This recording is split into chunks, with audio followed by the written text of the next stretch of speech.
नमस्कार मित्रों, आद्या एकेडमी में आप सभी का एक बार फिर से स्वागतम। Welcome back to Aadya Academy once again. तो मित्रों, पिछले वीडियो में हमने एक्सरसाइज 11.1 का क्वेश्चन नंबर 9 डिस्कस किया था, राइट?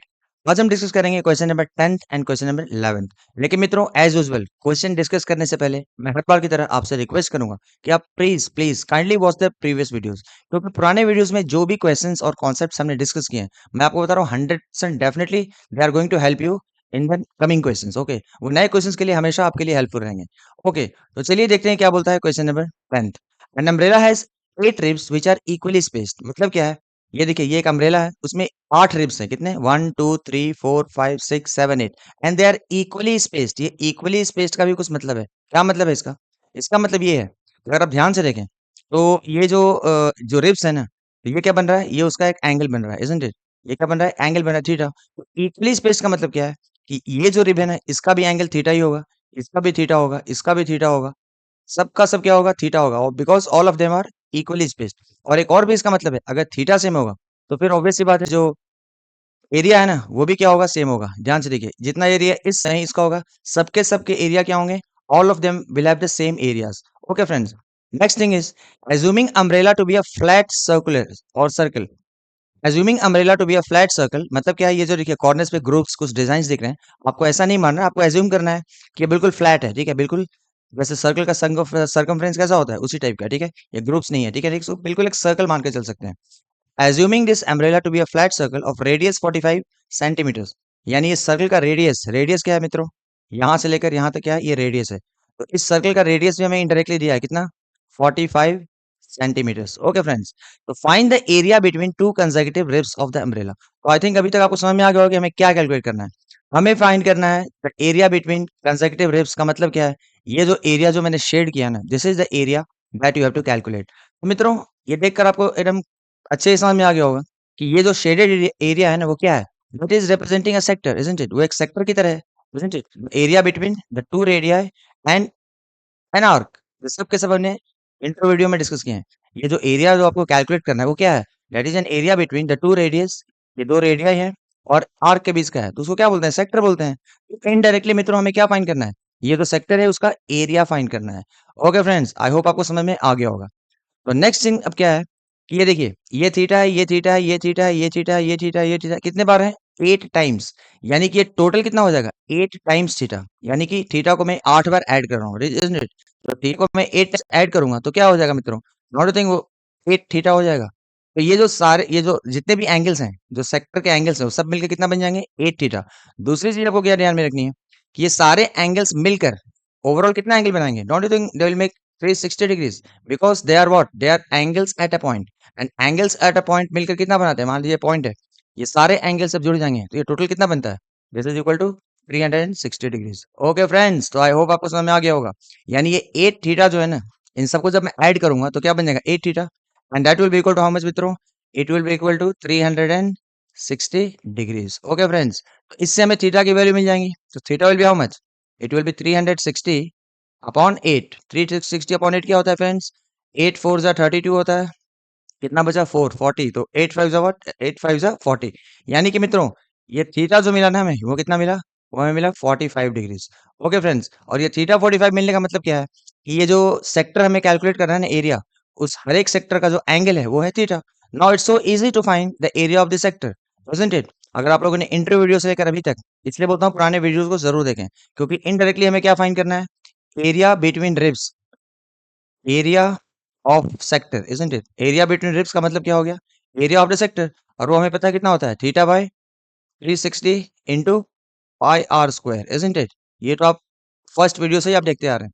और यहाँ पे थीटा क्या होता है मित्रों? थीटा होता है एंगल ऑफ द सेक्टर, जो कि हमने ऑलरेडी कैलकुलेट किया है 45 डिग्रीज। तो थीटा की जगह हम 45 डाल देंगे। पाई, इन लोगों ने कुछ 3.14 ऐसा तो कुछ लेने के लिए बोला नहीं है, तो हम डायरेक्ट 22/7 लेंगे।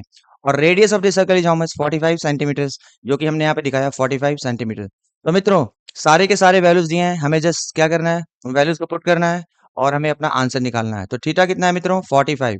तो यहाँ लिख दीजिए 45 अपॉन 360। ओके, इंटू पाई कितना लेना है? पाई लेना है 22/7।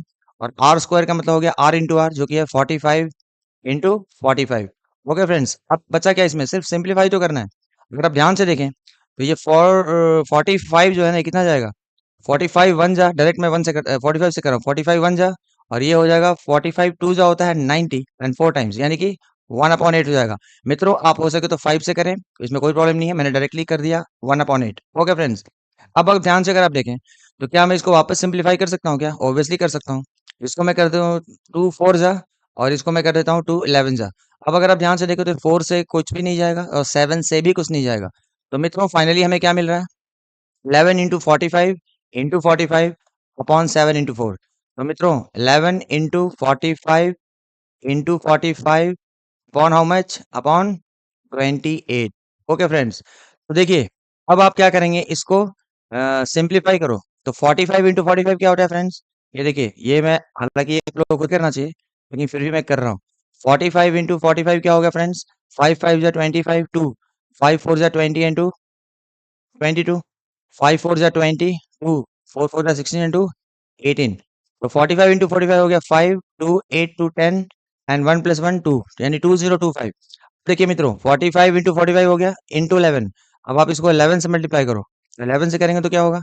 ये 5 वन जा 5 2 0 एंड 2, वापस से 1 करेंगे तो 5 2 0 2 5 2 0 एंड 2। अब सबको ऐड कीजिए, क्या? 5 7 2 2 एंड 2, यानी कि 22275। कितना आया मित्रों?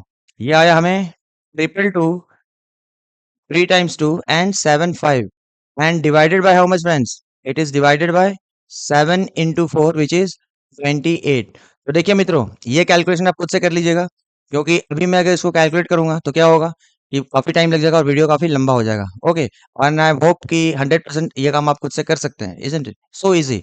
लेकिन मैंने कैलकुलेट करके रखा है, तो मैं डायरेक्ट लिख देता हूँ, कितना?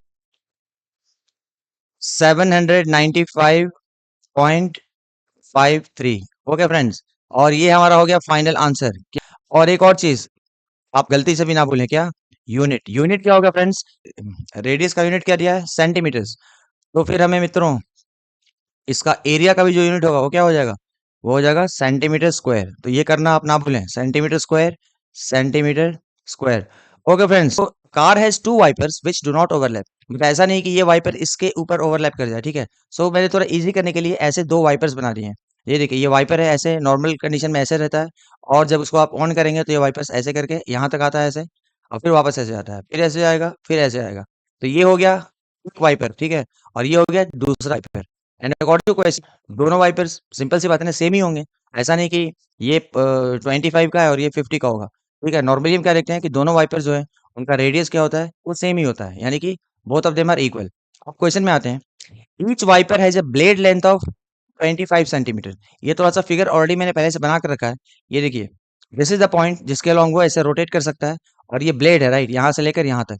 तो ब्लेड का लेंथ कितना दिया है मित्रों? वो दिया है 25 centimetres. Okay, sweeping through an angle of 115 degrees. ये नॉर्मल उसका रेस्ट कंडीशन होता है, ठीक है? जब ऑन करते हो आप, तो मैक्सिमम ये ऐसे इतने एंगल से वो घूम सकता है। स्वीपिंग एंगल कितना है? वो है 115 डिग्रीज। तो फिर इसका भी क्या होगा? वाइप का लाइन 25 हो जाएगा, और इसका भी स्वीपिंग जो आपका एंगल है वो कितना हो जाएगा? 115 degrees. Now the question is, find the total area cleaned at each sweep of the blades. तो मित्रों, आप मुझे बताओ, इससे आसान क्वेश्चन मिल सकता है क्या? ये देखिए, जित what is the area swept by each blade. ये देखिए, ये जो शेडेड पोर्शन है ना, ये शेडेड, यही तो एरिया वो स्वीप कर रहा है ना। ये एक वाइपर जो है वो क्या एरिया स्वीप करेगा? ये जो मैंने शेड किया है, isn't it? और जितना एरिया ये स्वीप करेगा, उतना ही एरिया ये भी स्वीप करेगा, क्योंकि क्या है, दोनों का लेंथ सेम है। दोनों ब्लेड्स के लेंथ क्या है? सेम है, isn't it? क्या होगा अगर मैंने एक का एरिया कैलकुलेट कर दिया और उसको मैं 2 से मल्टीप्लाई कर दूं, तो ऑब्वियस सी बात है, मुझे टोटल एरिया मिल जाएगा। हर एक स्वीप में कितना एरिया कवर कर रहा है? ये जो ब्लेड है ना, ये this is covering this much area in one sweep, and this blade will also cover the same area in one sweep, isn't it? So can I calculate what is the area swept by each blade? Area swept by each blade, ठीक है ना, will be how much? It will be how much? अरे बताओ भाई, अरे देखिए, ये क्या है? ये एक सेक्टर की तरह दिख रहा है, isn't it? ये क्या है? रेडियस हो गया, ये क्या है? रेडियस हो गया, और ये क्या है? एक आर्क हो गया।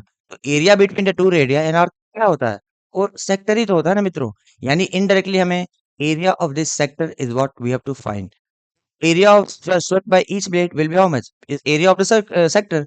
और एरिया ऑफ सेक्टर क्या होता है फ्रेंड्स? वो होता है theta by 360 degrees into pi r square. Okay friends, अब बस वैल्यू पुट कर दिए यहाँ पे। थीटा मतलब सेक्टर का एंगल कितना है? 115। तो यहाँ पे आप लिख दीजिए 115 upon how much? Upon 360 into पाई कितना हो जाएगा? 22/7। और रेडियस कितना हो जाएगा इस बार? ये होगा 25। ये कितना हो जाएगा मित्रों? 25, यानी कि r square 25 into 25। And be clear, ये हम सिर्फ ईच ब्लेड का एरिया निकाल रहे हैं, ठीक है। वापस हमें क्या करना होगा? इन सबको 2 से मल्टीप्लाई करना होगा, ठीक है। या फिर चलो एक स्टेटमेंट लिख देते हैं, area swept by each blade अगर इतना है तो what will be the area swept by both the blades?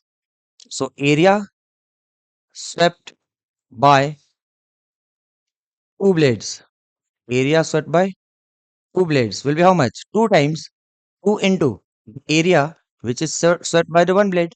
This is the area which is swept by one blade. तो दो ब्लेड कितना करेंगे? 2 times this, तो मैं इसको 2 से मल्टीप्लाई कर दे रहा हूँ। कितना? 115 अपॉन 360 इंटू 22/7 इंटू 25 इंटू 25। देखिए कुछ कैंसिल वगैरह हो रहा है क्या? ये तो लग रहा है 5 से होगा। ये देखिए 5 2 जा 10, 1 रिमाइंडर, 5 3 जा 15। ओके फ्रेंड्स, ये कितना हो जाएगा? 5 7 जा 35 एंड 5 2 जा 10। उसके बाद ये कितना हो जाएगा? 2 1 जा, और ये हो जाएगा 2 36 जा। ओके फ्रेंड्स, और कुछ हो रहा है क्या? हाँ, ये देखिए 22 है और ये 36 है, तो 2 से जाएगा। ये हो जाएगा 2 18 जा, और ये हो जाएगा 2 11 जा। मित्रों और कुछ जाएगा क्या? मुझे तो नहीं लगता। ये 23 है, 11 है, 25 25, ये 18 और ये 7, तो किसी से कोई भी चीज कैंसिल नहीं हो सकता है। तो मित्रों फाइनली हमें क्या मिला? Area by two plates it will be equal to how much? इसको थोड़ा सिंप्लीफाई कर दीजिए। It will be equal to 23 into 11 into 25 into 25. So 23 into 11 into 25 into 25 and this whole divided by how much? 18 into 7. तो 18 into 7 क्या होता है मित्रों? 8 7 जा होता है 56, 5 carried, 1 into 7 is 7, 7 and 5 कितना होता है? 126। तो फ्रेंड्स इसको थोड़ा फर्दर सिंप्लीफाई अगर करें तो क्या होगा? इसमें देखिए अब जो होना है कैलकुलेशन का ही चक्कर है और कुछ नहीं है। 23 इंटू 11 क्या होता है फ्रेंड्स? चलिए पहले इसको मैं लिख देता हूँ। 23 इंटू 11 एंड 25 इंटू 25 क्या होता है? 625 होता है friends. Okay, and divided by 126। Okay friends, ये क्या मिल रहा है हमें? Area swept by both the blades, यानी टू ब्लेड्स। अल्टीमेटली क्या मिलेगा मित्रों? देखिए अब इसको मैं वापस कैलकुलेट करने जाऊंगा तो काफी टाइम लग जाएगा। ओके फ्रेंड्स, तो ये कैलकुलेशन मैंने पहले से करके रखा है, तो मैं डायरेक्टली आपको लिख दे रहा हूँ। 23 इंटू 11 इंटू 625 अपॉन 126, ये हमें देगा 158125। कितना? 158125 एंड डिवाइडेड बाय 126। इतना क्या? सेंटीमीटर स्क्वायर, क्योंकि ब्लेड का जो लेंथ दिया है ना वो सेंटीमीटर्स में दिया है। इसको थोड़ा सा फर्दर सिंप्लीफाई अगर आप करेंगे डेसिमल्स में, so this will give you as how much? 1254 This is the area which is swept by both the blades. Are you getting friends? Centimetre square. तो मित्रों देखो ये कैलकुलेट करने को मैं जाऊंगा सिखाऊंगा तो बहुत ही टाइम लगेगा, लग जाएगा, वीडियो काफी लंबा हो जाएगा। और आपसे पूरी 100% मुझे उम्मीद है कि इतना तो आप काम कर ही सकते हैं। ओके फ्रेंड्स, तो चलिए आई होप आपको वीडियो समझ में आ गया होगा। तो काइंडली लाइक द वीडियो, और अगर ज़रा सा भी हेल्पफुल लगा तो अपने मित्रों के पास ज़रूर शेयर करें ताकि उन्हें भी थोड़ा हेल्प मिल सके। और अगर ऐसा आप करेंगे तो डेफिनेटली काफ़ी मज़ा आता है। और हाँ, अगर कुछ समझ में ना आए तो प्लीज़ कमेंट, सो दैट मैं आपकी दोबारा मदद कर सकूँ। ओके फ्रेंड, तो चलिए मिलते हैं हम लोग अपने अगले वीडियो में। तब तक के लिए bye bye, take care, enjoy.